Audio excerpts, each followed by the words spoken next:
What I'm about to share with you may be life-saving.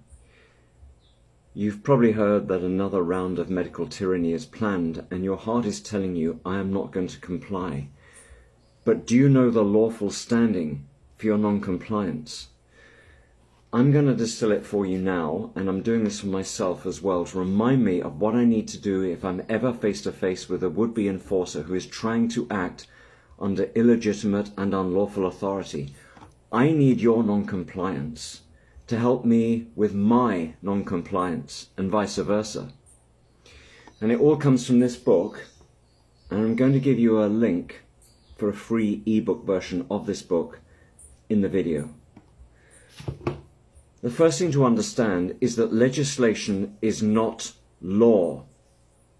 An executive order is definitely not law, and any other decree or regulation issued by politicians or bureaucrats is not law. Never was, never will be. But even people who claim to be for medical freedom, including lawyers, make the mistake, and it's a colossal mistake, of calling legislation law. I will rebuke anyone who says, for example, Congress passed such and such a law. No, they didn't. Congress is not capable of passing laws. Congress is a corporation. The US government is a corporation. All they can write is company policy. Same goes for any government or parliament in any country, and almost all of the courts for that matter.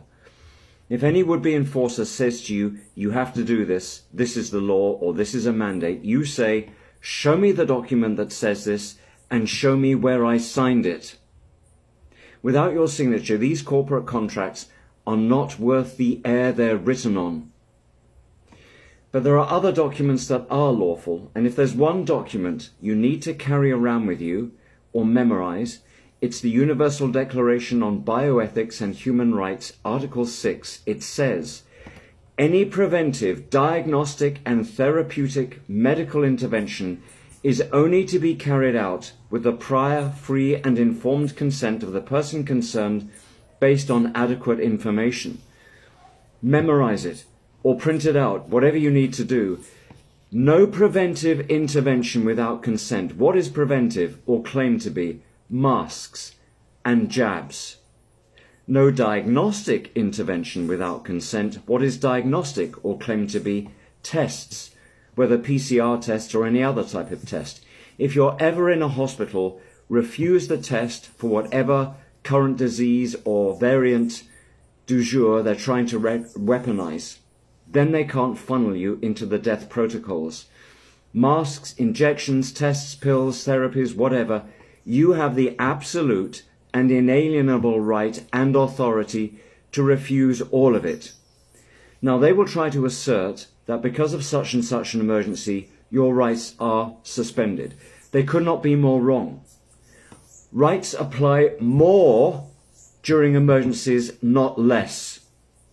Let me say that again. Rights apply more during emergencies, not less. And that's spelled out in another milestone of international law, the Syracuse Principles, paragraph 58. It states, these rights are not derogable under any conditions, even for the asserted purpose of preserving the life of the nation, unquote. Not derogable means your rights cannot be set aside, cannot be impaired, cannot be diluted. They are non-negotiable. A nation must fall before individual rights fall. And if you don't have individual rights, you don't have a nation anyway. Next, medical confidentiality. If the so-called authorities do not know your medical status, they cannot target you, discriminate against you, or persecute you on the basis of it. The Hippocratic Oath includes the statement, I will not divulge. And the Fourth Amendment of the Constitution states, the right of the people to be secure in their persons, houses, papers, and effects against unreasonable searches and seizures shall not be violated. Any government or travel company or employer who demands to know your medical status is breaking the law, because they are demanding to conduct a search of your person without a warrant or any of the other constitutional things they need.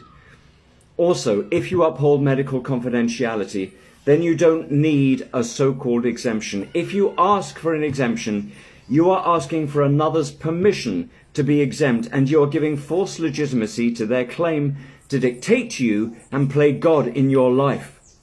The word no is, always has been, and always will be exemption enough. It is all the exemption we have ever needed or will ever need. If anyone asks you if you are vaccinated or not, it's none of their goddamn business. Now, if someone says to me to put on a mask, I'll tell them I'm not required to. And that usually takes care of it right there and then. If they come back and ask, do you have an exemption? I'll tell them that's confidential medical information. I'm not permitted to tell you, and you're not permitted to ask. And one last item of international law. The Rome Statute of the International Criminal Court lists persecution against any identifiable group among crimes against humanity, Article 7. Of course, persecution against any identifiable group includes persecution against people based on their medical status. Any act or statement of persecution by any politician, any media incitement to attack a particular group because of their medical status is a crime against humanity and defined as such. These documents that I'm talking about, along with Magna Carta, they are not museum pieces. They're not confined to a glass case. They are living, breathing documents, living and breathing in us as we live and breathe, just as the Word became flesh and made his dwelling among us. They were conceived by courageous people, not just for their time, but to protect future generations, to protect us. If we fail to uphold them now, we dishonor their courage and their gift to us. We dishonor their memory. Final tips. If a would-be enforcer asks you if you understand, they're actually asking you, do you stand under me? No, you do not understand, and no, you do not consent. If they say, tell me your name, address, date of birth, etc., ask, am I required to give you that information? No, you're not. Ask, am I being detained? If they say yes, it's an unlawful arrest. If they go any further, they are the ones who become arrestable for violating their oath. Ultimately, there are but two laws: to love the Lord your God with all of your heart and all of your mind, and to love others as you love yourself. No one wants to be medically compelled, so no one has the right to enforce it on another. If they claim they do have that right, they are breaking the most fundamental of all laws because they would not want it done to them. And if they try it, I shall tell them your downfall and destruction are decreed from heaven and now effected on earth. You will go to your appointed place where there is never a moment's joy. Despised of God and mankind, you will go to your doom. This statement carries the power of Jesus' curse against the fig tree by which it was withered the very next day. For Jesus told us we have authority to trample on snakes and scorpions and to overcome all the power of the enemy. And we don't just have this as a spiritual authority, we have the authority of logic, because government is a creation of man, and a creation of man can never be above man or have authority over man. Jesus also told us the kingdom of heaven has been advancing forcefully, and forceful men lay hold of it. It is time for us to grasp this and to live according to these principles. There's much more I could say, and I have said it in this book. So you can get a free ebook at geni.us/inalienable. No www, just geni.us/inalienable. Or better yet, buy a copy and support my work. God go with us and ahead of us in all these things, even as he went before Moses and the Israelites across the Red Sea. Much love, Abdiel Leroy.